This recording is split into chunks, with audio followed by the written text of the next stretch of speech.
Oh, we're live. That's where you get your hottie toddy opening, huh? Hottie toddy. This is a Sweat Equity Podcast Mini. We're not consistent, but we're keeping it going. We'll get to the consistency part. I'm your host, Law Smith. Sitting in mic number 2 is Eric Reggie Jerk. Yep, like every time pronounces it good. Oh, I'm just gonna. That's my new joke. Yeah. Just say it. Yeah, it keeps getting funnier every time. I was doing a mini thing, making myself. Mini. That's a visual gag. Did you get it? It's bad audio pod for some of the people, but people can watch us on YouTube, on our YouTube channel. Look up Sweat Equity, subscribe to that. We're live streaming this right now on Facebook Live on our Facebook page, also called Sweat Equity Podcast. Listen to us on the Laughable app. You can track us if you tag either of us as the host, and we go up on other podcasts. We don't do a lot of them right now as guests, but you can tag comedians that are famous, and then see what other podcasts they're on. It's a cool feature the iTunes app doesn't have, but we're on there as well. All of this stuff, go on it, subscribe, give 5-star review if you can, write a little something. Funniest review we'll have to do something for. We'll read it. We'll read it.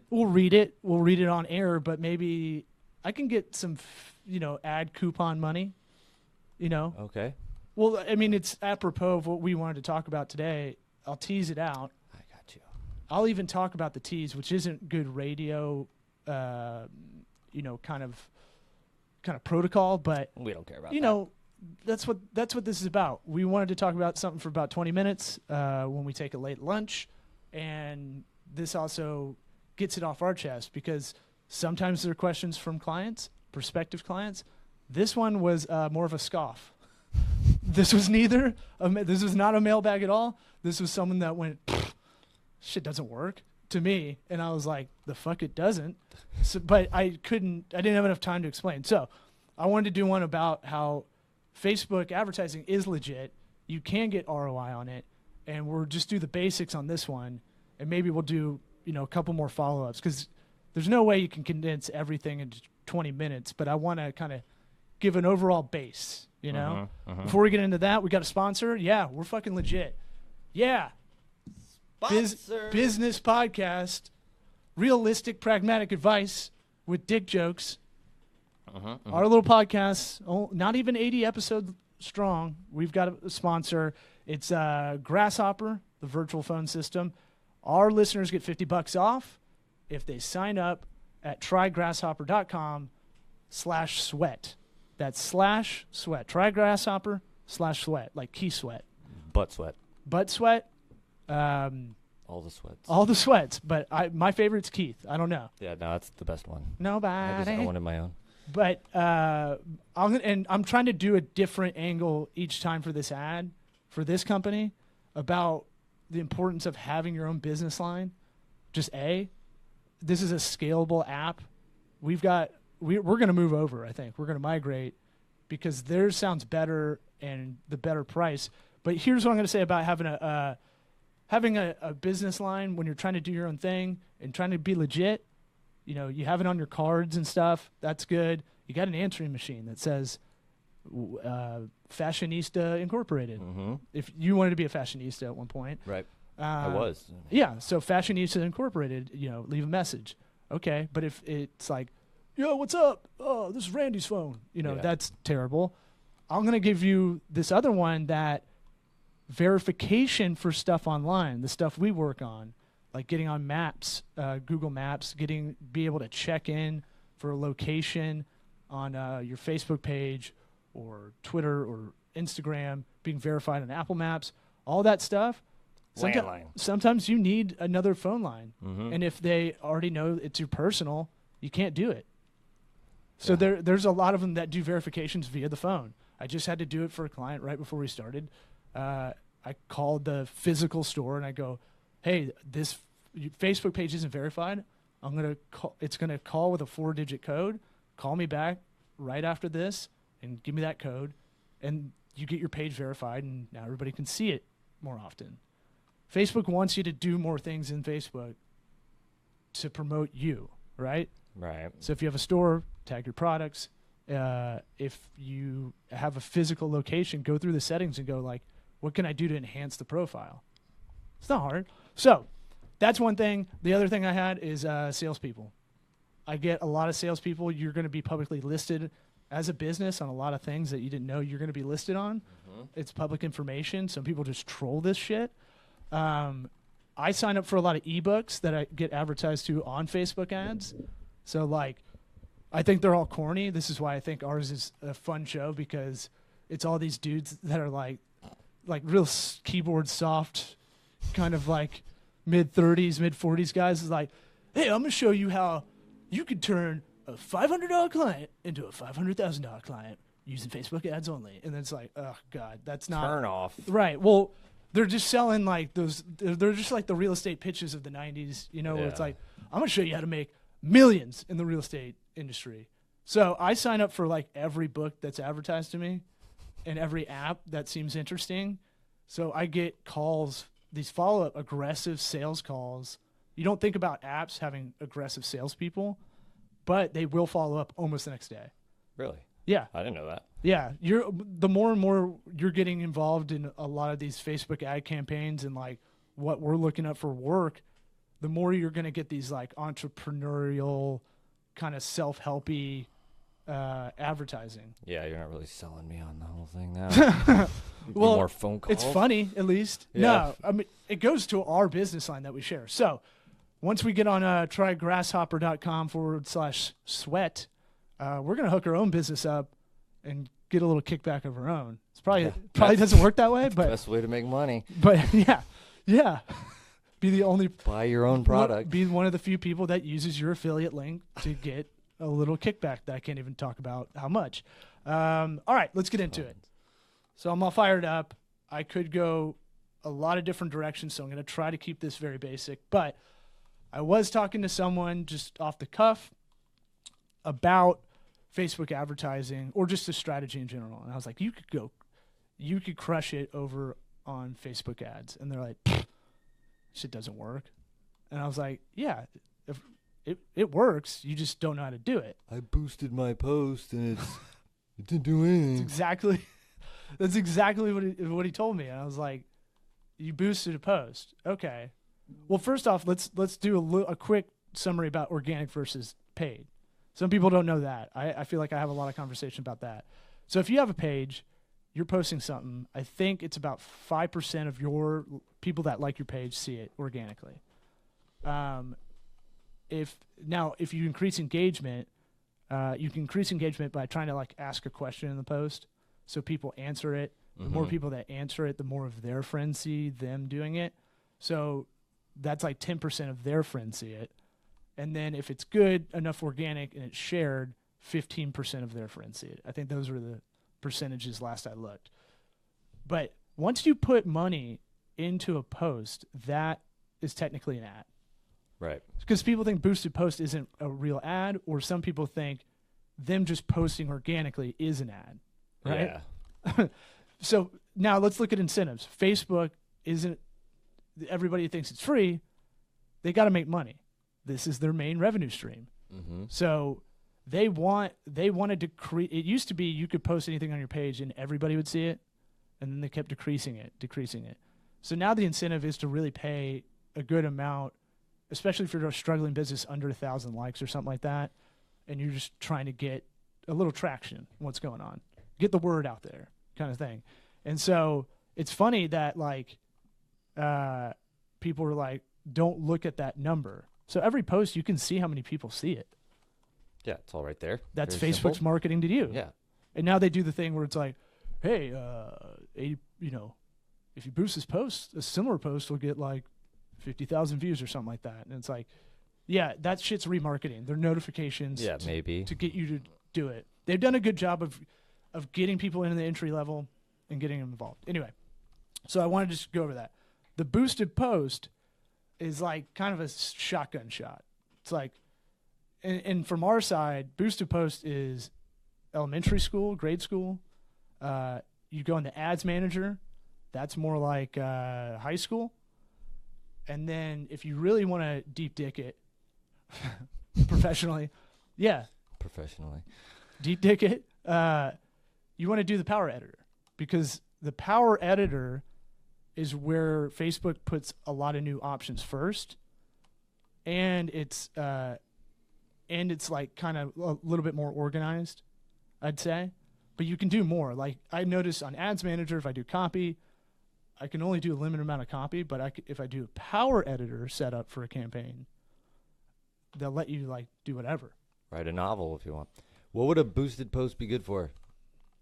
We use boosted posts for some of our content we push out, but I set up the audiences ahead of time. Right. So like it's good for impulsive, like you're a business owner, you don't have time to like do a campaign every time you push out something. Let's say restaurant, right? Mm-hmm. Food porn's the easiest content to push out. So you want to take that post and make it into an ad. Hey, we're doing brisket tonight, special. And you do some like fucking food bonerific photo, come get it while supplies last or whatever, first come, first serve, create some scarcity in there. And so then you boost it, but people just usually boost it to the people that already like their page, which is okay. Right. People that like their page and the friends of their friends that like the page. So people that like it and their friends, which is okay too. But we all go backwards, right? It all goes to like, who's your audience?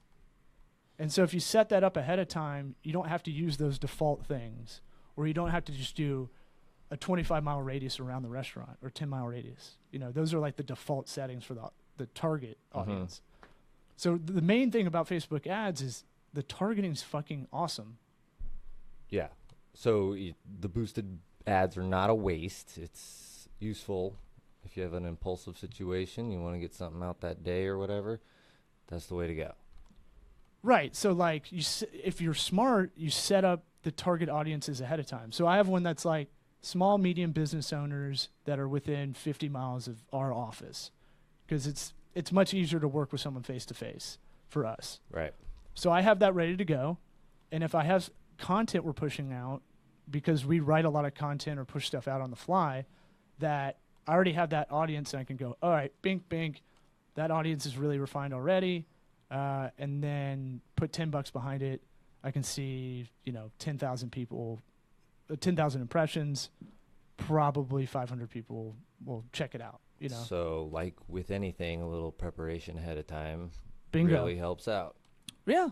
I mean, one of the things I do often, Facebook best practices. They tell you exactly how to do all this stuff. It's not like they're holding a secret. Right. They actually give you the formula. Yeah. It's kind of like Facebook either. They all do. They all tell you how to do it right. Right. You have to sit there and like really pay attention and go down and read. Yeah. Well, it's tough these days. Right. I'm not even going to get into like the formatting and any of that stuff and like content and all that. Like I wanted to talk like the basics of, planning. Let's go backwards. So either you're a service company or you sell product. That's usually the breakdown for every business. Let's just stay in the small, medium sector. Right. Sometimes you're a little bit of both. But let's just stay, you're a service business, so you're trying to get leads, right? So in order for you to figure out ROI, you got to know what kind of a lead costs to you. That's what a lot of people don't know. They don't keep the data. Yeah. But that's where a lot of people just stop right there Mm-hmm. because they go, I don't know how much a lead costs. And then it feels like a little bit overwhelming, and then they just stop. Yeah. And it's like, all right. Especially if you haven't been keeping up with your numbers and whatnot, Yeah, but you can start with a ballpark, man. Yeah. So you're a plastic surgeon. Every lead for you is worth $100 because the surgery your average surgery is like $21,000 or something like that. Is that right? I don't know. I'm making a scenario. Well, it sounds like a good number.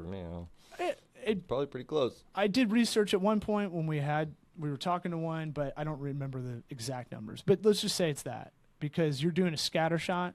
It's not always going to be a lot of quality leads, because I'm sure they have a lot of people that bounce.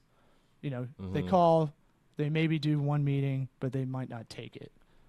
Or I don't know what the close rate is, but know what your close rate is too, right? So let's say you got 10 leads. That's worth $1,000 to you. If one of those converts into a surgery, and the profit from the surgery, let's say it's $4,000 after everything's said and done, right? Then you're crushing it, right?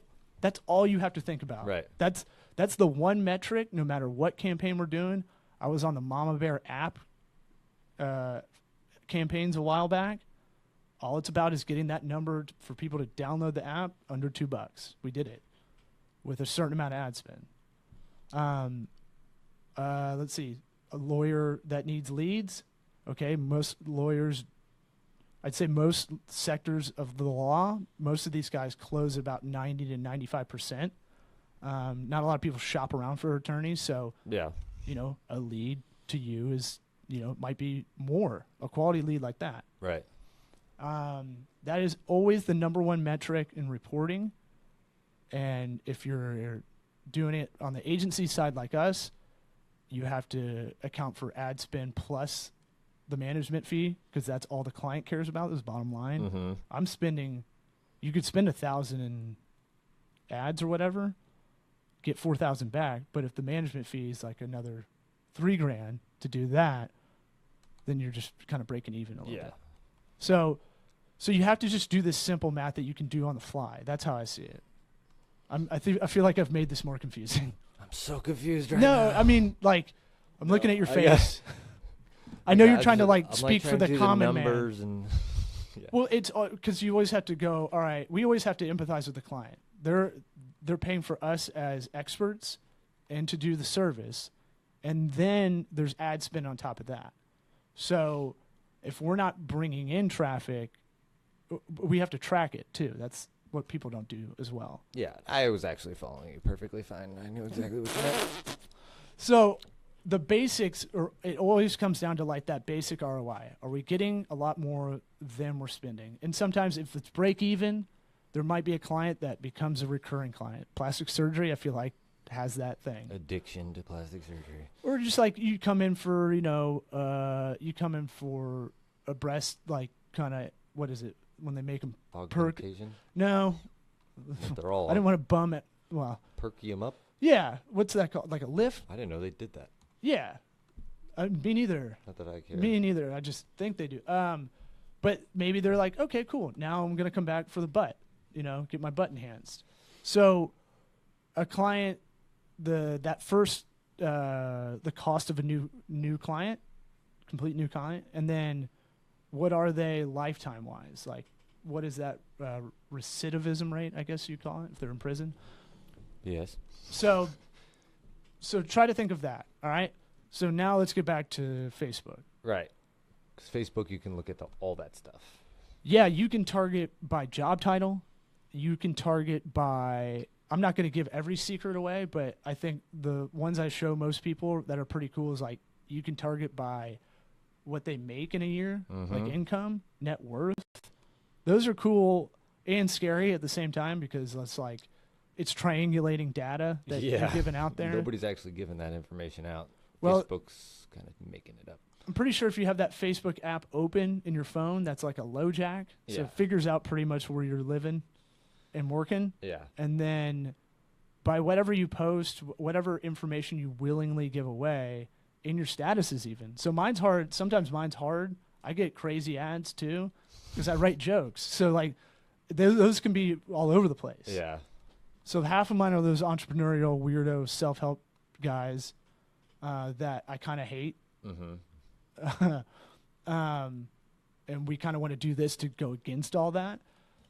But the other half is just crazy shit because I'll put a joke about Jay-Z or something and you just get an advertisement for Tidal, For what? Tidal? What's that? Like his Spotify, the one he made. Oh, wow. And I didn't know that Kanye. existed. Oh, yeah. It's been out for like 3 years. Sometimes I feel like you're so much cooler than me, but I don't see it. I just troll Reddit, bro.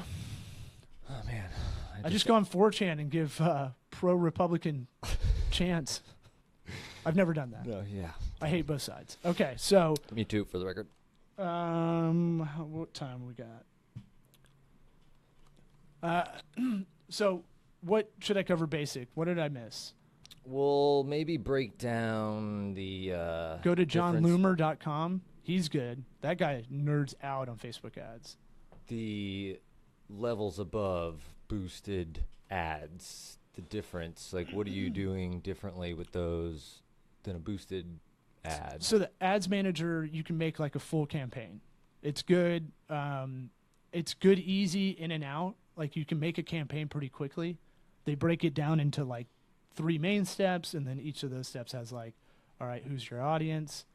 It breaks down to like campaign objective. Are you going for leads? Are you going for traffic to your site? Or are you trying to convert people on your site? Or if you sell something that people might buy, on your Facebook page, like I forgot to give a shout out for the non-paid ad, and I'll do it right now. Our friend Sagebrushed greeting cards. I haven't shown you these. They're a friend of the program, and if you want, like, she saw a need for like witty greeting cards. She does this on her own, and I've tried to help her, like, give her some advice on Facebook ads, Instagram, how to do this consistently, all this stuff. So like, there's a baby bottle popping bottles card. That's a cute card. They're cute. They're cute. They're witty. Let me go down because the snuggle is real for a baby. That's a good pun. There's a turn up for what with like a gramophone. I mean, they're good. Yeah, they're good. I would buy something like that rather than the corny old Walgreens, whatever they have there. Yeah, the problem with greeting cards is like you have to kind of think ahead a little bit. So we're not good at that, like as dudes, but I feel like if you got a pack of these ahead of time, which we might do, we might just get a whole bundle. So I handwrite thank you cards to clients when we're done, because that's still a big deal. But like, anyway, she can put the product on her Facebook page, make an ad for the poppin' bottles to moms. To moms that have, like, you try to figure out disposable income. So like, say they make their, net worth is over $1 million or something like that. You can target by that, or target just neighborhoods by zip code. And go, oh, this is the rich area basically town. The same thing. Yeah. This is the suburbs, rich area town, and a lot of people have kids there. Yeah. And you can target literally women that have kids. They break down the ages of the kid they think it is. So she could do that, and just if that's her target audience, I don't know. I would guess. Probably, yeah. From the looks of the cards. Because check them out. Moms hang with other moms. What was the site again? Sagebrushed. Like BRUSHED? We'll put it in the show description. And if I get around to doing the actual blog post, we'll put it on our site as well. But her thing is so visual. They're funny. The only problem that Facebook doesn't like, and this is for a video thumbnail, for your ad creative, or the actual image creative, is they don't like text. So the poppin' bottles on here has, if it takes up more than 20% of the whole kind of photo. Text on the image itself. Right, because it'll scan it. Like, how it has face scanning? Yeah. Well, it can go, hey, crazy. That's Eric, that's Law. Yeah. It can scan any kind of like drawing or anything too. Whoa. So I don't know why they don't like text. So they go, the rule, I don't know how it is now. It used to be super strict. Like you can't do more than 20%. But general rule of thumb, you got to listen to what they like. So if they don't like text at all, try to not do any text. Yeah. If you can. So yeah, it's. Oh, that's a weird area, huh? So if I was her, I would take a slideshow of a bunch of these that have text, and then I'd make a thumbnail image for the video that had no text. And most of these autoplay. Okay. Sometimes that's a good tip. Yeah. Let's see if anybody uses it. Hey, email us. Email me or Eric directly, law@tocoworks, TOCOWORKS.com, or Eric, ERIC, at tocoworks.com, TOCOWORKS.com. I think that's a good base.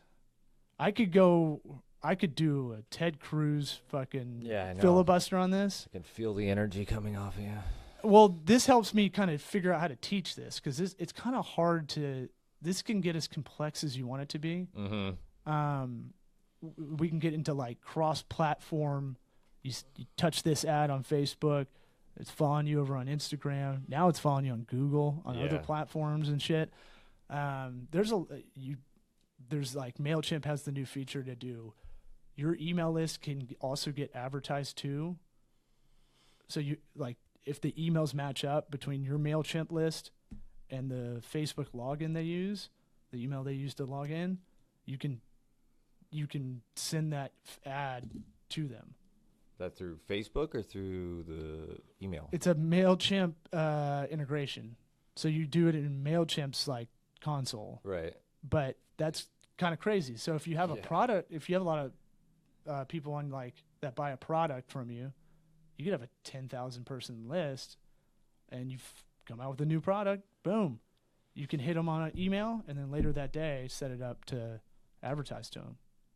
Yeah, would you be paying Facebook anything for that? Yeah, you got to pay like it'll show you how many people will see it, how many people might click on it, and then or buy straight within there. Right. But yeah, it gives you a summary of like how much stuff costs. Now, the only other bit of advice is to not be the guy that goes, shit doesn't work. You got to look back at why it didn't work. Mm-hmm. You need to you need a sample size of data. Any test you do, any study you do, right? They'll be like, all right, there's a study that came out and said like participation trophies are actually good for them. And then you look at the study and it's like, oh, they only asked 5 kids in like Silicon Valley. Like, yeah, and they all liked it. Big deal. Right. So you need a sample size of data. And I'll say like, if you do an ad, try to get to about 3,000 impressions at least and see what's going on. And it may be, and then try to deduce, is it the creative? Mm-hmm. Is it the audience? A lot of the times it's the creative in the beginning because a lot of people don't know how to do those.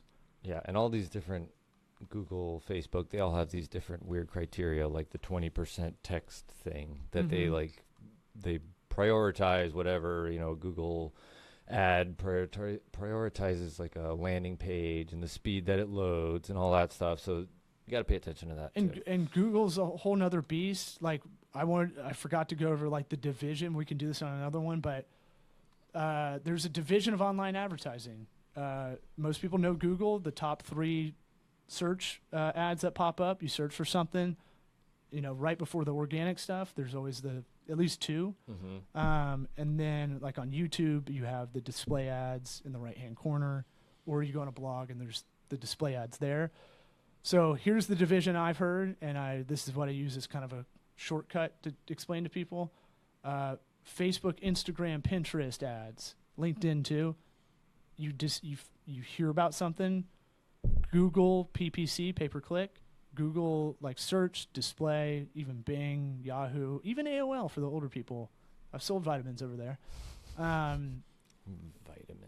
Because they still pay for AOL, and it's the default on their computer. That's crazy to me. Yeah, because you got to get in the mind of the older crowd.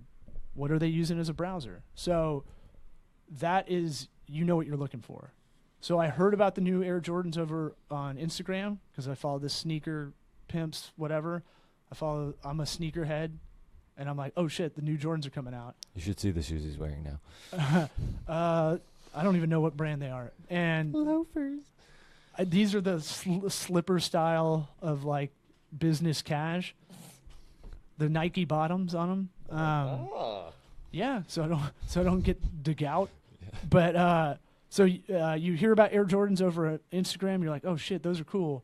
Later on that night, you're like, oh, I'm gonna look them up, how much they are, and then that's where what you're looking for this pay-per-click. Right. So, all right, man. I feel good. You feel good? I feel great. Hit us with any questions. We'll answer them on air, and smooches.